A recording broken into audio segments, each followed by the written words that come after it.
Hello everyone and welcome back to Costumes TV. I am excited. I am excited for today because we get to talk about week 6 of season 2, and it was a really good week. Once again, we did a ton of keys, and what we're going to be talking about is exactly that. We're going to jump in and take a look at vaults. We have vaults on all of our tanks except for our warrior. We've made significant IO gains on most of them as well. I'm excited to talk about that because now officially we have 2 tanks that are over 2,501, which is almost 3K. If you guys have been following along, you know exactly which tanks those are. And let's just jump right into it. First of all, I want to talk about the Death Knight. He's still sitting at 666.19. No real gear upgrades. I'm waiting to see what I get in Vault before I use my Gilded Crest to do any upgrades. So we're going to take a look at that in exactly a second here. But I do want to talk about our IO because last week was a really good stream on Sunday.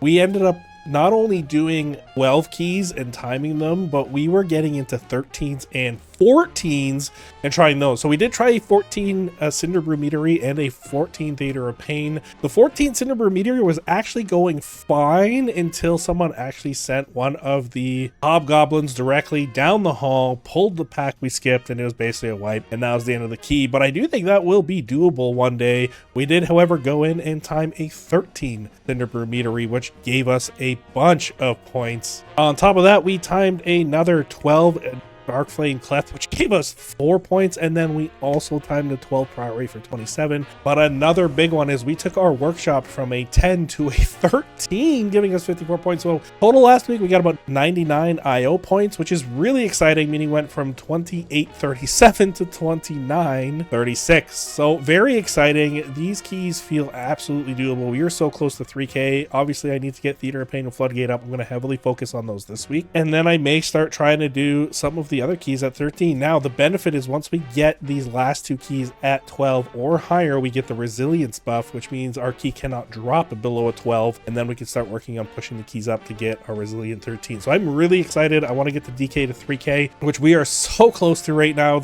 and that is going to be the plan for this coming week 7. But let's jump in and let's do the thing I'm super excited for. We will have 5 tank vaults to open, and then later in the video I'm going to show you guys one of the new mounts we got, a good story behind that, and we're also going to talk about some of the gold that we made last week, which was a really good week, surprisingly. And then at the end of the video, I want to talk about the tanks once again, kind of how the DH got to 2,500, but that's what we're going to talk about later. So let's first jump into the DK. We are in here. We're opening his vault in Unholy, full vault for the DK as always. Really hoping for some good items. No trinkets, no trinkets. All right. Ooh, house of cards. Oh my goodness. That is with speed. That's pretty. Well, let's see what else we get. In our Mythic vault slot for raid, we got the tier Mythic track shoulders. This is huge. This is really big. And I believe these drop from Rick Reverb, but we may need to kind of hand those off to other people. So there is some things happening with raid, which we'll talk about later as well. What else do we get? We got the heroic trinket from Reverb as well. That's funny, 2 Reverb items, and then House of Cards. This is really, really nice, which we might just take for Unholy, depending on what else we have. Once again, the wonderful trinket, which is only hero track. Did I not finish all my 10 keys? Really doesn't matter. This is a crappy trinket. Oh, it is 662. Sorry, I was looking at my other trinkets. Hey, look, we also got Verse Mastery Mythic track Beat. These are really big verse. Ooh, these are basically the same ones we have. Just interesting. And then we also have the Mythic track Hands, which we already have, and these would just be cosmetic, if anything, which we're not going to take. So it really comes down to we could take the shoulders, huge upgrade here, the feet, another huge upgrade, or the House of Cards. Ooh, that's difficult. That is difficult.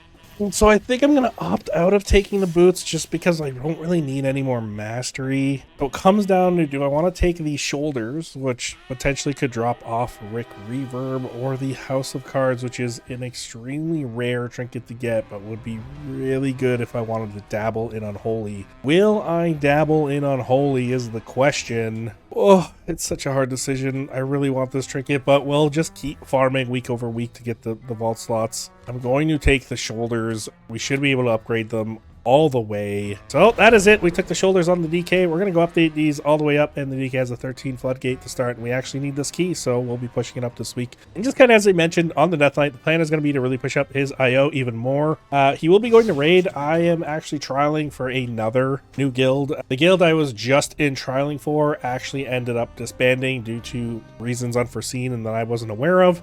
So that's really unfortunate. So that means I have to kind of start this over. I got really lucky. There's a guild that was looking for a Blood Death Knight tank. They offered me a trial spot, so I'm really excited. They do raid earlier, which I kind of like 8 to 11. So you'll be seeing that. You'll be seeing me push the last two 12s I need on the Death Knight, and then probably just push more IO and try some 13s, because the Death Knight feels fantastic in keys right now. And I know I keep saying that, but I gotta reiterate it. Death Knight feels so good this season. All right, and next up, we're going to talk about the Demon Hunter. So the Demon Hunter, funny enough, has been feeling fantastic. Last week, we got into some 10 keys, 11 keys, and we even did a 12 rookery. We didn't time the rookery, but the DH just felt really, really good in keys. Like, again, just they feel unkillable, right? So I think I started at like 652, 653 eye level, and by the end of week 6, we are at 657 eye level. Now, one of the things I did do is I crafted my weapon, so I did have enough press to finally craft the weapon. So we crafted the weapon, which is really excited. We upgraded some of the gear that we could upgrade. We added gem sockets and chants, all that fun stuff, and the DH just continues to feel lovely in keys.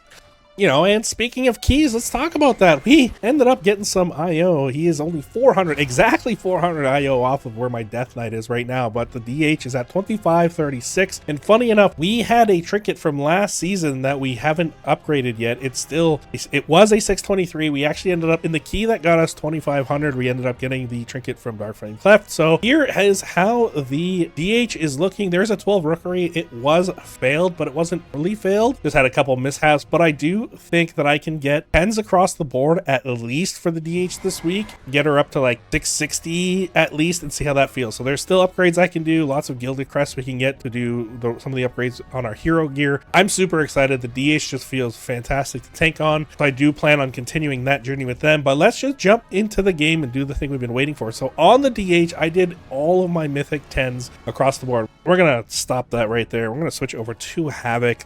Yes, I do need like Home and a few other ones, but like House of Cards and stuff would be nice to have. So we're going to stop that. We're going to open it in Havoc spec. Actually, we're going to start that over. Let's see what we get in Havoc. There's just better items that we can get from Havoc, especially when it comes to trinkets, right? Especially on a DH. But let's take a look at what this brings us. Oh my goodness. That is 2 tier pieces: leather head, leather chest, and leather legs. I don't know why I'm saying leather. Obviously, Demon Hunters are a leather class. There would be nothing but leather in my vault. But anyway, so what is our biggest upgrade right now? I'm going to target the piece that has the most amount of haste. That is really what I need right now. I'm very light on haste on the DH. This is 1500 and this is 1400. So we're going to go with the chest piece. Huge upgrade on the DH. Very happy. Probably one of the best vaults I've seen in a while. So this was a really good vault. And it's not over there. We get to go open some more vaults as well. Can I upgrade this? I can. We're going to go upgrade the chest piece to max and see where the DH sits. Probably around like 657. Yeah, sure enough, 657.81 on the DH. Looking real good. I'm very happy with that.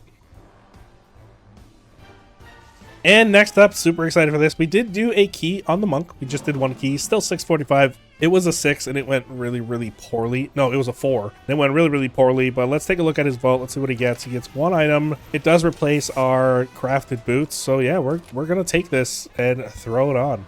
Good upgrade on the monk this week. Can't complain.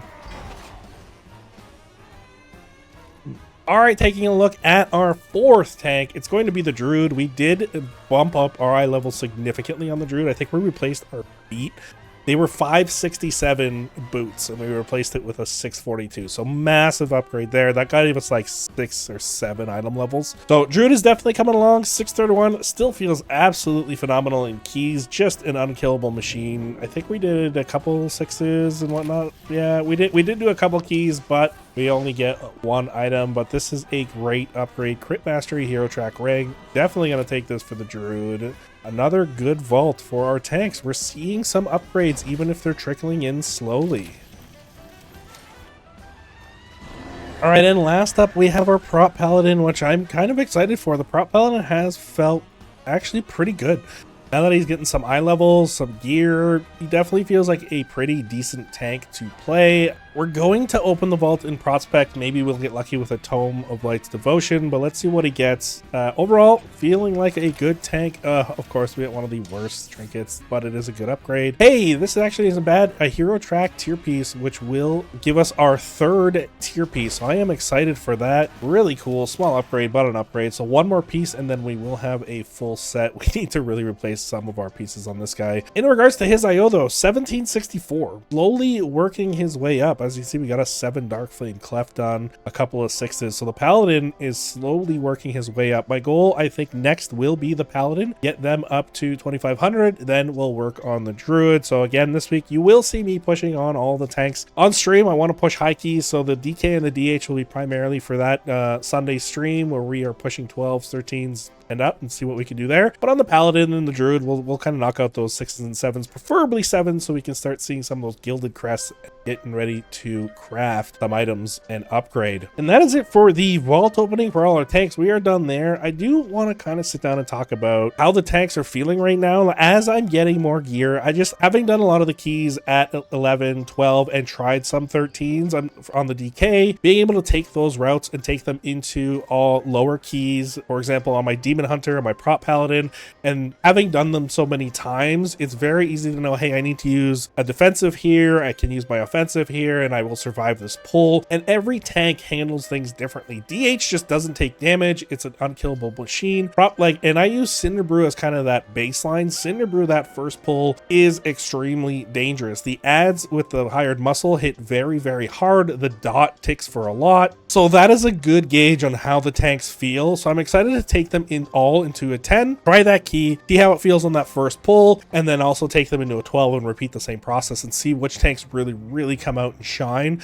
Like, for example, with a Death Knight on the 13 I walked in and I guess I got hit from behind by a couple adds and purgatoried instantly within 5 seconds of the key. We didn't end up wiping. We successfully timed that key and got through that first pack, so there's no concerns there, but it's just how different it feels, because the DH, I jump in there on a 12, I was like, yeah, whatever. You know, the 12 I tried on the DH, I didn't time it. The group just kind of, we had some challenges, right? Tanking was one of them. Like I said, Cinderbrew is built differently. Those first few packs really hit hard. So that is a pretty good gauge for how the tanks are going to feel. So I think it's amazing that with the Demon Hunter still having gear from last season managed to already hit 2,500. I think it was about 30 keys. Yeah, so in total, I've done about 34 keys on the Demon Hunter, and those keys are the ones that eventually got us up to 2,500. Now, there's obviously repeats there trying to farm out for a trinket, but that's actually not a bad number. It's something that I can track on the sheet, which if you guys are interested in what the Mythic stats look like from this season, down below in the description, I actually have a link to my Google Doc, and in that doc, I actually document all of the runs that I do, which classes were in my run, what were the affixes, what week we're in, was it timed, disbanded, or completed, and then you can actually see the overall statistics on one of the tabs there. So feel free to take a look. That is down in the description below. It's open to anyone. The link is there. Click on it. You can take a look. If you want to do your own type of thing, you can copy it into your own Google Doc and start doing your own tracking. It has really helped me. I talked about it in my season 1 video in being able to change my mentality for how I do keys. I don't get as frustrated if keys fail. We just got to carry on, go next, document it, and add it to the list. So if you're interested, check it out down in the description below. There's a link to the spreadsheet that'll show you all the stats for season 2 so far. And so carrying on, let's take a quick minute and talk about our gold farming adventures. So week 6 actually was fantastic. We ended up selling a bunch of really old items that have been on the auction house for months, but they were worth really big gold. For example, I sold a pair of green slippers for 135k and 2 different pairs of pants. I think they were Vanguard and Merciless green leggings for over 100k each. So that really starts adding up quickly and made our total for the week look really good. So in week 6, we accumulated a total of 382,867 gold across all of our characters. Now, some realms really aren't selling. They're really bad. Like I've got like 3 to 4k mailboxes for the week, and they've got hundreds of items. So I do need to do a restock of getting some of those high ticket items again. So that's something I may focus on this week, but really I've been enjoying the Mythic Plus season way too much. As long as they're making 100k, I'm okay with that. And that is the gold farming update for week 6. And now let's talk about the final thing and the final update for week 6. We haven't really talked about this for a while, but we finally got a new mount, and this is the mount I'm talking about, the Prototype ASMR And I have a funny story around how I got this mount. So in the raid that we were doing, the 2 of the mounts dropped, and the raid lead and one other person got them. Now, the raid lead is an amount collector, so he said, hey, roll it off, you guys can get it. So everyone rolled, but the person who won the roll was the person who got the other mount. So they asked for 3 people to roll. They picked a healer, a tank, and a DPS. I was the tank that got to roll because the other one didn't want the mount, and I ended up rolling the highest, so I ended up getting the mount from Gallywix. I'm really excited that we didn't get the one for Queen Anserac, so it's nice to have the one from Gallywix, and it's really cool because it is the one that Rick Reverb is on, and I really, really like this model, so very happy that I got it, and you'll see us flying around in it in Azeroth. Alright guys, and that is it for our weekly recap. Week 6 is done. We're going on to week 7. I've already talked about the things I'm going to be doing on the different characters, so we're not going to recap that once again. I hope you guys have been having a fantastic week. Like I said, down in the description below, you can catch all of my raid boss kill videos from Heroic to Mythic. You can catch all of our dungeons completed. We do have a couple new dungeons coming out for you guys. We just released a 13 Motherload video, and we have a 13 workshop coming soon. And then, as always, we stream Tuesdays and Sundays. So I will catch you guys in Azeroth in the Mythic Plus Arena. Really excited for the week to come. Hope your vaults have been good to you. Have a fantastic week, everyone. Peace out.